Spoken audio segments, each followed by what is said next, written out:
Aside from video game heroes that begin as the chosen one, many begin their journey as inexperienced individuals who show promise. Whether it's a stranger, a loved one, or even an adversary, these characters are launched on their path to greatness by the teaching and mentorship of a teacher or mentor, obviously.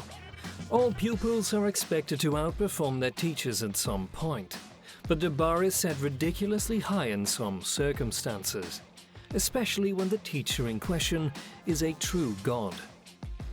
There's a saying, those who can, do. Those who can't, teach. But there are more than a few video game teachers who prove that saying wrong. For starters, number 10, The Boss, Metal Gear Solid 3. Most Metal Gear Solid fans can agree that the Big Boss, also known as Naked Snake, is one of the best mercenary characters in video game history. And as influential as he is in the Metal Gear Solid series, the person that influenced him the most was his mentor, known as the Boss. She trained him to be the ultimate soldier. She was a renowned soldier who was behind several key secret missions, earning her the label the Mother of Special Forces.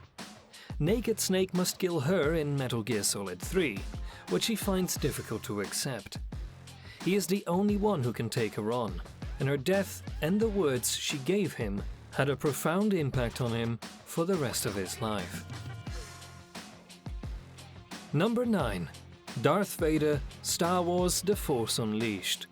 Not all teachers are good people who want to spread their good teachings to deserving students. Darth Vader in Star Wars: The Force Unleashed is a prime example of an evil teacher wanting to teach a younger generation the ways of the dark side. He is the one who trains Galen Marek, the main character, as his secret apprentice. Darth Vader trains Marek to be a Sith Lord after murdering his father. He was able to masterfully manipulate Marek for years to see his goals realized, and despite being severely damaged, he managed to survive a large force explosion that destroyed a squadron of stormtroopers. Number 8. Chun-Li, Street Fighter. Chun-Li is one of the most iconic fighting video game characters. She was the first female fighter in the Street Fighter series and remains one of its most popular. Chun-Li, a martial artist known for her lightning kicks, juicy thighs, has come a long way since her Interpol days searching down Shadaloo. In Street Fighter 6, she is a kung fu teacher who has gained her community's admiration.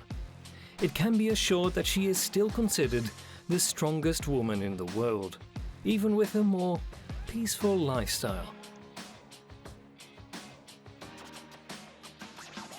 Number 7.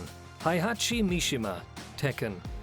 Heihachi has virtually always played the antagonist in the Tekken series, and the vendettas that many of the series characters have against him are well earned. Even when it comes to him and his son Kazuya, who is equally as wicked as his father, if not worse. Heihachi mentored Kazuya, Jin, and Lee, his adopted son. Throughout the series, Heihachi has fought against numerous great opponents that hold inhuman powers, and he either wins or comes out of the conflict with his life. Even Akuma isn't able to put him down for good in Tekken 7. It takes a drawn-out fight between Kazuya and being tossed into an actual volcano to ultimately put an end to him. Number 6. Blythe, Fire Emblem: Three Houses. Both male and female protagonists from Three Houses wielding the sword of the creator. As with many other Fire Emblem games, players can choose the gender of the main character to either be male or female. Aside from certain classes, romances, and a character model that shows up in cutscenes, the experiences of both main characters are the same. In Fire Emblem: Three Houses, the protagonist is Blythe, a mercenary turned professor as they save 3 students of the Officers' Academy. Not only do they get a job based on one incident, but they were the first successful vessel for Sothis and were able to wield the sword of the creator. They are the only ones able to awaken this powerful sword's true power. Number 5. Hold up a minute. Have you liked and subscribed yet? I don't think you have. I'll wait a moment. Go on. Number 5. Yennefer, The Witcher 3 Wild Hunt. Yennefer of Vengerberg is a well-known character in the Witcher books, game series and Netflix adaptation. Whatever her adaptation, she's always designed to be a powerful and bold sorceress who will do whatever she believes is required to get a desired end. Her mother-daughter bond with Ciri, who she teaches magic, is one of her closest and most essential partnerships. In the game, Yennefer shows some of the strongest, if not the strongest magic wielded. She performs several spells and abilities as she and Geralt search for Ciri. She uses the forbidden art of necromancy and is integral in returning Avallac'h to his proper form. Number 4. Geralt of Rivia, Witcher, The Witcher 3 Wild Hunt. Ciri is trained not just by her mother figure, but also by her father figure, Geralt. My training of Ciri is largely seen in flashbacks in The Witcher 3 Wild Hunt, but Ciri was trained by me, Vesemir, and the other Witchers. I am one of the series' most well-known Witchers, if not the most well-known. Get lost, Lambert!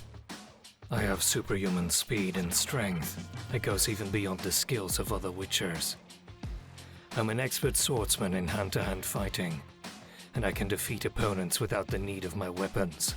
And, despite confronting odds against me, such as the Wild Hunt, I managed to triumph. No, Yen. Not now. Can't you see him recording? Number 3. Amaterasu Okami. Amaterasu is the main character of the Okami game, but she also teaches her son, Chibiterasu, in Okamiden, Okami's spiritual successor. Despite taking the guise of a wolf, she is the only thing that can stop Orochi's evil, because she's the goddess of the sun. Using her celestial brush, Amaterasu can perform several abilities. She can attack with it using Power Slash, which can cut enemies as well as in-game objects. She can summon the force of the elements and can even change the passage of time by summoning the sun or the moon. Number 2. How can we not mention Kratos, God of War? Kratos' strength has grown with each God of War game, to the point where he is the most powerful of the Greek gods, and the only one remaining.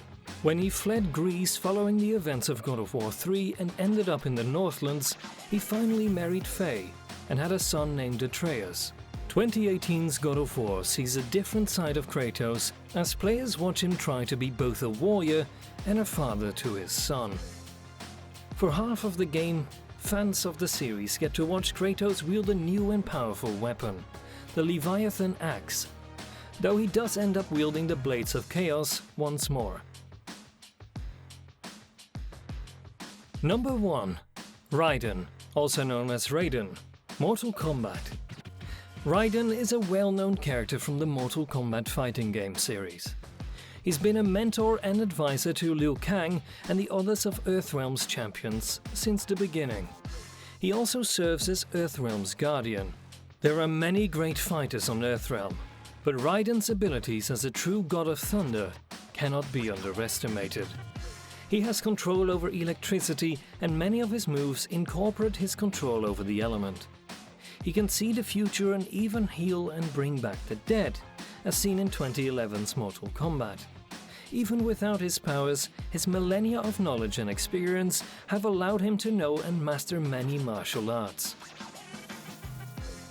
Would you kindly like and subscribe to our channel and leave a comment down below telling me which of the aforementioned 10 would win in a fight?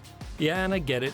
You're gonna say like, okay, well that depends on the terrain, and it depends on this, and it depends on where.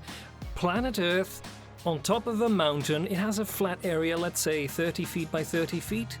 They all have their magical hubbub abilities, they all have their powers, and they all have their weapons. Not to mention, it's a free-for-all. Okay, I want to see some fighting in the comments as well. Good luck, tally-ho, see you in the next video.